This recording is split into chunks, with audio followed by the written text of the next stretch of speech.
250 eur. Spomeniem jedného renomovaného právnika, je to pán doktor Prochádzka. Kto chce toho spochybniť, tak už potom neviem, kto by to mal robiť. Viete, on mi túto analýzu spracoval zadarmo. Ale mi napísal, že normálna cena je za takúto analýzu, ktorú by robil pre mesto, je 950 eur plus DPH. Porovnanie. 500 000 a 30 000 korún. Viete, za 500 000 dokáže mesto, a malo by dokázať, postaviť niečo pre naše deti, skvalitniť ihriska, skvalitniť pešiu zónu, osadiť niečo také, aby sme sa tu cítili príjemne. Namiesto toho dalo šmáhom ruky 500 000, nehovoriac o tom, aké peniaze my platíme za právne služby, ktoré jednoducho ale my necítime. A určite nie, občania mesta ich necítia. Toto je veľmi vážna téma. Situácia s 30 miliónmi je taká, že žalovaná strana jednoducho stiahla tento návrh. Stiahla túto žalobu na mesto. No a priznám sa, že nechcem teraz hovoriť, aké to bude mať ďalšie pokračovanie, ale tým právnikom robí intenzívne na to, aby sme v budúcnosti časť a veľkú časť svojho majetku, svojich peňazí dostali naspäť. Je to moja priorita a ľudia, ktorí sú okolo mňa. Čiže, viete, celé 4 roky sme mohli uchrániť tento majetok, ale tuto jednoducho musím ja spolu so svojimi niektorými poslancami takto tvrdo bojovať nielen čo sa týka súdov, ale aj s vedením mesta. A toto ma mrzí. Áno, dostali sme už prvú otázku divákov, ktorá reaguje na to, čo si už aj odpovedal, ale prečítam mu prvú plnosť. Je pravda, že právne analýzy stáli spolu 14 000 eur? Ak si dobre pamätám, aby som neklamal, a ja rád hovorím pravdu, jedna analýza stála okolo 7 000 eur, druhá stála okolo 6 000, čiže cez 13 000 pre občanov mesta. Je to skoro 500 000 korún. O tom treba. Áno, je to pravda. Áno. Právne služby sú indikátorom možno aj kvality práce, aj problémov, ktoré sú.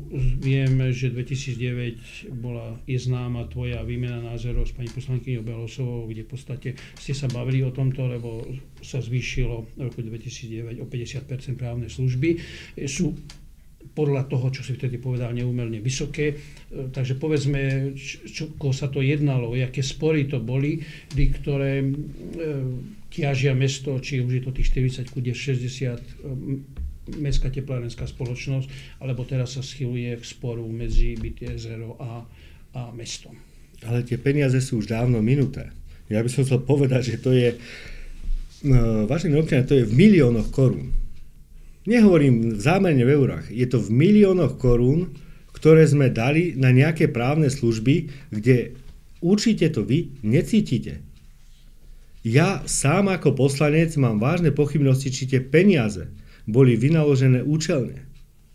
Veď keby dali len oviac pár korún a dali všetku vervu do toho, aby sme vyhrali akýkoľvek sport, tak ho vyhráme. A na druhej strane, ja sa pýtam, však máme právne oddelenie. Právne oddelenie, kde sú jednoducho právnici. No bohužiaľ, peniaze sa míňajú, potom to takto vyzerá. My sa chválime, že máme na účtoch veľa peňazí, ale jednoducho bodaj by sme ich mali, bodaj by sa rekonštruovalo to, čo sa má, ale nie takto predraženie. Ja jednoducho som do tejto relácie prišiel hlavne kvôli tomu, aby sme už tu ozaj povedali pravdu, že tu sa len sľubuje. Áno, sú aj výsledky, ale toto sa dá robiť všetko za zlomové ceny. A nie takto predraženie. A nie takto v pokazených vzťahoch medzi ľuďmi, medzi poslancami. Čiže mojou úlohou je to, aby sme vytvorili v meste takúto obyčajnú, príjemnú, ľudskú atmosféru. Aby sme sa nebáli ísť po meste. Aby sme jednoducho jeden s druhým mohli podebatovať. Možno, že sa aj poškriepiť. Ale jednoducho, aby to viedlo k tomu, že tí ľudia sa tu budú mať lepšie. aby sa tu cítili ako doma. A toto je úloha každého vedenia, každého primátora. Ďalším veľkým balíkom problémov je vždy rozpočet mesta. A to je všade vo svete, prečo by tam malo byť v Čadci ináč. Mesto je relatívne, hovorí sa, dosť veľa zaťažené úverom. Vieme, že na začiatku roku bolo 60 miliónov a potom sa zobral úver 55 miliónov, nakoniec vyrazilo dých, že nebolo na mzdy, aj keď pán primátor teraz povedal, že tých 200 000, čo sa zobral úver, je zachované, nebol hýbaný s tým, ale predsa len s tým súvisí možno aj otázka ZSO akciová spoločnosť, to je dlhodobo státová záležitosť. Takže otázka hospodárenia a tvoj pohľad a možno aj východiska z toho, ak sa dá povedať. Môj pohľad jednoducho poznajú poslanci, s ktorými spolupracujem, možno, že občania nie. No v prvom rade sa každý zodpovedný človek vo vedení mesta musí jednoducho zodpovedne správať ku daniam a ku peniazom, ktoré prídu od občanov mesta. Toto sa nedeje. Nebolo zvykom, aby na každom mestskom zastupiteľstve sa robilo úprava rozpočtu. Ja chápem obdobie, keď bol výpadok podielových daní. Ja ho chápem. Ale rozprával som s mnohými starostami a s rôznymi primátormi a tí jednoducho počítali. Vedeli asi, koľko ten výpadok bude. Je dobré, že sa to teraz doplní, že jednoducho mesta nabehnú na podielové dane, ktoré jednoducho im štát dáva v takej výške asi ako sú zvyknuté, ale to má náväznosť aj na to, čo bude ďalej, ako budeme vytvárať prostredie. Dajme tomu pre podnikateľov. Ako to bude v priemyselnom parku. Ako jednoducho ľudia budú zamestnaní. Toto sú veľmi dôležité veci pre rozvoj a vývoj ďalších mesta. Čiže áno, správať sa zodpovedne, správať sa tak, ako sa má správny gazda správať a jednoducho narábať s tými prostriedkami tak, ako napríklad narábajú naše rodiny, ktoré ich príjem je taký, aký je. Oni musia výjsť z toho svojho platu. Prípadne, bohužiaľ, a čo ma veľmi mrzí, dajme do svojej podpory. Ale oni musia poslať svoje deti do školy. Oni musia dať tú svačinu. Oni jednoducho musia zabezpečiť svoje rodiny. A to je dôležitosť toho, že aj mesto, aj vedenie mesta musí zabezpečiť potreby pre všetkých ľudí, ktorí v Čadci žijú. A toto sa nedeje. Ten rozpočet je podľa mňa zbytočne sa plytvá prostriedkami, ktoré mohli byť použité pre občanov mesta Čadce. Ja spomeniem, teraz 2 mesiace pred voľbami zrazu sa idú robiť cesty. Chvala Bohu, že sa robia v prímestských oblastiach. Veď to sú občania mesta, musíme ich vtiahnuť do toho diania, aby sa cítili. Lebo tie dane majú v podstate rovnaké ako stred mesta. Oni sa musia cítiť, že sú súčasťou mesta. Ja som rád, že sa tam budú asfaltovať nejaké ulice. Ale, Pane Bože, to sú obyčajné samosprávne funkcie. S tým by sme sa nemali ani chváliť. Toto by sme mali jednoducho robiť. Príde skupina občanov z nejakej osady, že nemôžu sa dostať, tak jednoducho to netreba dávať do televízora. To jednoducho treba urobiť, splniť, aby boli spokojní. To sú predsa občania mesta Čadce. No.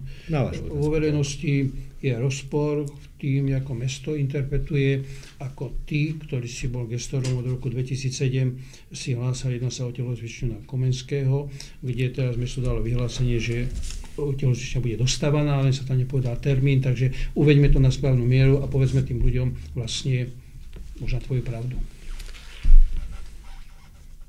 Toto bola veľmi dobrá otázka a chcem na ňu odpovedať veľmi jasne a jednoznačne. Začatie výstavby telocvične sa začalo mojou zásluhou. Zohnal som prvých 10 miliónov, ešte vtedy od ministra Fronca, aby sa s výstavbou na Komenského začala. Bol som tam dokonca predseda školskej rady. Teraz som tam člen rady, čiže ja mám eminentný záujem, aby tie deti aby jednoducho tie deti cvičili v krásnych a normálnych priestoroch. Navrhoval som hneď, keď sa minuli 10 miliónov a dostával sa skelet, aby okamžite z podielových daní ktoré mesto má určené, koľko percent má dávať aj na školstvo. Sme každý rok vyčlenili 10 miliónov, aby sa počas tohto funkčného obdobia, bola by to terajšieho primátora Sláva, aby sa počas tohto funkčného obdobia tá telocvičňa jednoducho dostávala. No, samozrejme, môj návrh neprešiel, preto lebo to bol môj návrh. Čakalo sa stále na peniaze z ministerstva, samozrejme neprišli.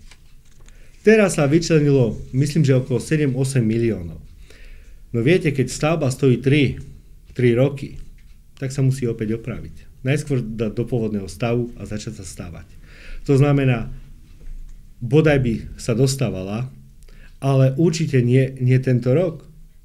Proste je tam vyčlenených nejakých 8 miliónov, alebo myslím, že taká čiastka. To znamená, urobí sa niečo, čo len zakrie oči, ale jednoducho, či už nové vedenie, či už poslanci, tak ich tam zavediem.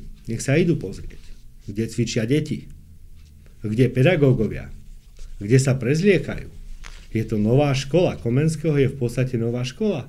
Nemá základné podmienky na to, aby plnilo vyučovací proces. To, že cvičia na chodbách, to nie je východisko. Oni musia cvičiť v prostredí, ktorý je na to určený. Čiže áno, toto jednoducho je potrebné a myslím si, že nové vedenie mesta si to zoberie ako svoju prioritu. Áno, v meste sa zakotvila určitý taký kontraproduktívno, že mesto niečo hlása, na druhej strane stoja možno občianske iniciatívy, ktoré vznikli práve preto, že nie vždy prišli tie myšlienky a vlastne to sa komentovalo, aká bola skutočná pravda, myslím tým občianske združenie za krajžiu Čadcu, Mám rád Čadcu, ale aj ozvený Čadce.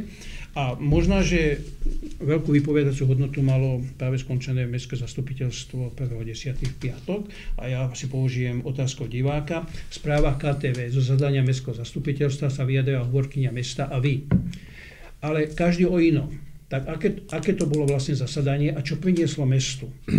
Ako keby každý ste boli na inom zastupiteľstve. To je asi vlastne buchli po hlavičke. Ja veľmi rád odpoviem na tú otázku. Ďakujem za ňu. Pozrite sa. Ja som hovoril to, čo bolo na zastupiteľstve. Že to pani hovorkyňa má svoju pravdu. Na zastupiteľstve sa prijímalo všeobecné záväzné nariadenia pre občanov mesta. To znamená, je to zákon, ktorý musí byť urobené. Tieto všeobecné záväzné nariadenia sme sa vždy pýtali. Prosím vás, je tam zvyšovanie pre občanov? Nie je tam zvyšovanie. Dôvodová správa. To znamená, veľmi korektne sme jednali o každom všeobecnom záväznom nariadení a išlo to veľmi ľahko. Našli sme konečne zhodu a urobili sme ten krok k tomu, že všeobecné záväzné nariadenie pre mesto, ktoré bude platiť na budúci rok, sú v poriadku. Ale mňa zaujalo to, čo sa stalo na začiatku zastupiteľstva. Na začiatku zastupiteľstva jednoducho sme dali návrh, aby všetci poslanci, prípadne kandidáti na primátora, mohli vystúpiť v mestskej televízii.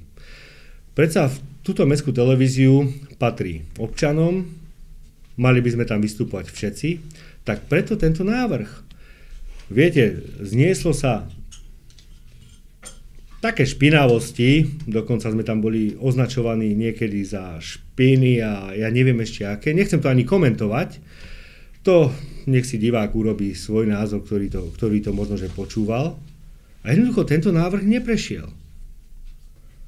Poslanci neodsúhlasili návrh, aby všetci kandidáti na primátora mohli predstaviť svoju víziu v televízii, ktorá patrí mestu. A toto ma zaujalo a vtedy som aj ja hovoril o tom, že takéto vzťahy na meste neboli.